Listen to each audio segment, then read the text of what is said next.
Welcome to our channel. In this video, we'll be discussing the inspiring story of Pedro Pascal, an American actor of Chilean descent and the son of political refugees. Despite facing numerous challenges along the way, Pedro persevered and eventually became a household name, earning millions of dollars in royalties and gaining worldwide recognition. If you're interested in learning more about Pedro's journey to success, stick around and watch our video. Born on April 2, 1975, in Santiago, Chile, Pedro, whose full name is José Pedro Pascal, was raised in an intellectual family. His mother, Veronica Pascal, worked as a child psychologist, while his father, José Riera, was a reproductive doctor. Unfortunately, Pedro's parents were caught up in the opposition movement against the dictatorship of Pinochet, which was ruling Chile at the time. Shortly after his birth, the family was forced to flee the country. After fleeing from repression in Chile, Pedro Pascal's parents, José and Veronica, initially sought asylum at the Venezuelan embassy in Santiago before eventually relocating to Denmark. Finally, they settled in the United States, where Pedro spent his childhood in Texas and California with his older sister, Javiera. It's also where his younger brothers, Nicholas and Lucas, were born.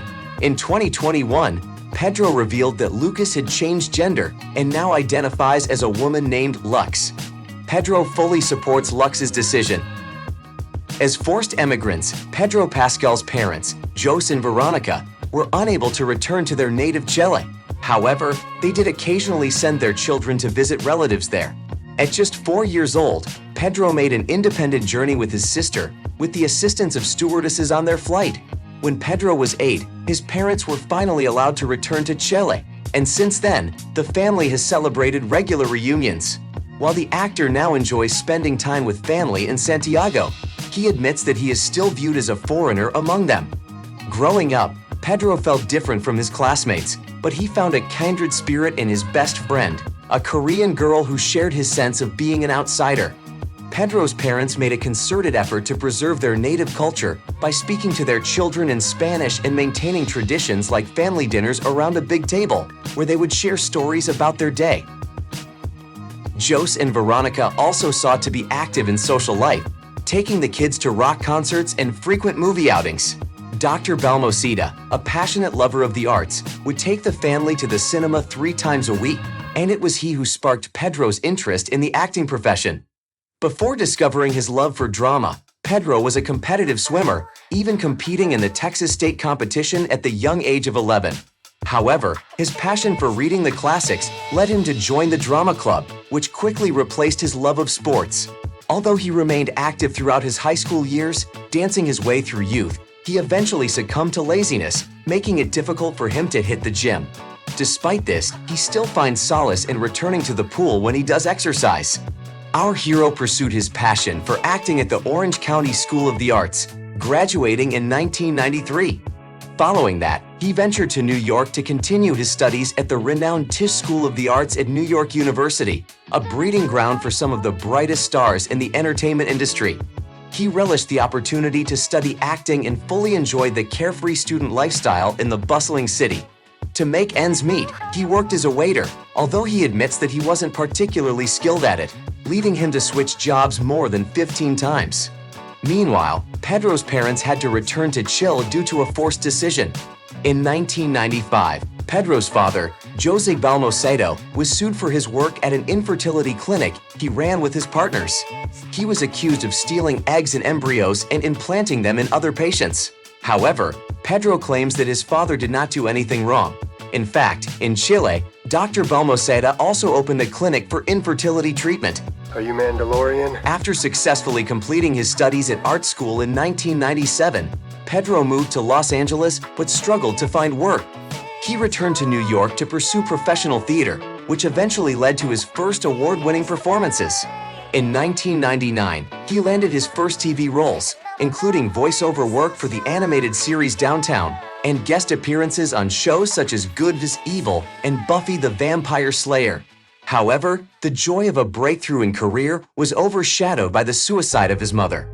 After that, Pedro began using her last name, Pascal, as a pseudonym to honor her memory, and because Americans had trouble pronouncing Balmoseda.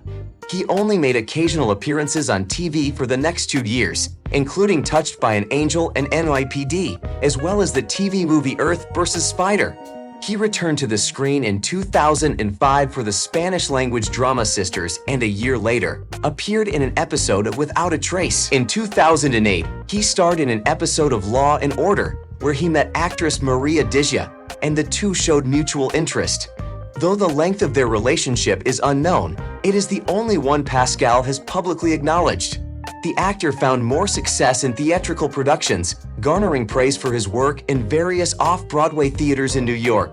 In 2011, Pascal landed a small role in the sci-fi thriller The Adjustment Bureau, alongside Matt Damon and Emily Blunt. He also appeared in several TV series such as Brothers and Sisters and Law and Order, as well as the action movie Black Spot and adventure comedy Sweet Little Lies. Pascal not only took on small roles, but also began teaching acting. One of his students told him about a casting call for a talkative and arrogant character, which he jokingly admitted to stealing from a kid.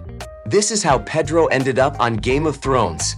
He approached the process with dedication, training with a wushu master and practicing techniques at home in his rented apartment in Los Angeles.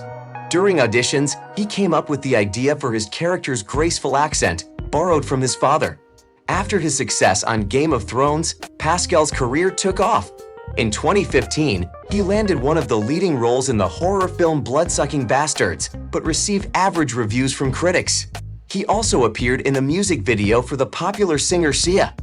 Pedro Pascal took on a central role in the crime series Narcos, which is based on the true story of Pablo Escobar. In order to better understand his character and the intricacies of his work, the actor interacted with real special service agents. In November 2019, he appeared in The Mandalorian, a TV series that is a crucial part of the Star Wars universe, where Pascal portrayed the lone bounty hunter Din Djarin. The filming of the highly anticipated HBO series based on the video game The Last of Us concluded at the end of last year, with Pedro playing the lead character of smuggler Joel and Bella Ramsey as the teenage character Ellie. Initially, Pedro was a bit intimidated to talk to the young actress, but they quickly became friends. They both shared a common fear of not meeting the fans' expectations, but Pedro trusted the show's creators completely. To avoid imitating Troy Bayrou, who brought Joel to life through motion capture technology in the video game, Pedro didn't study the game while working on his character.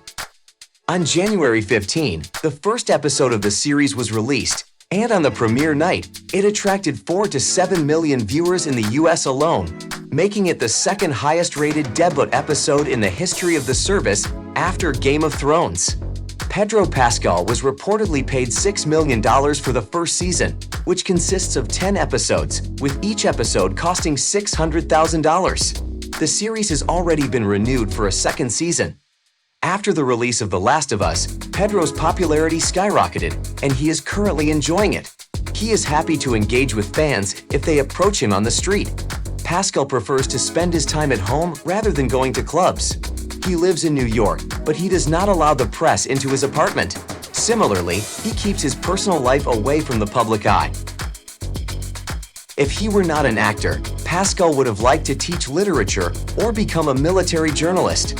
In one of his interviews, he mentioned that Dubrovnik in Croatia is one of his favorite cities, with its beautiful weather, sea view, and architecture. He even said that he could happily live there all year round. Pedro's net worth is currently estimated to be around $10 million, some of which he earned through lucrative advertising deals with various brands. He has been featured in campaigns for the Chilean wine brand Del Diablo, the Spanish fashion house Loewe, promoting their Solo Low perfume, and the Swedish sock manufacturer Happy Socks.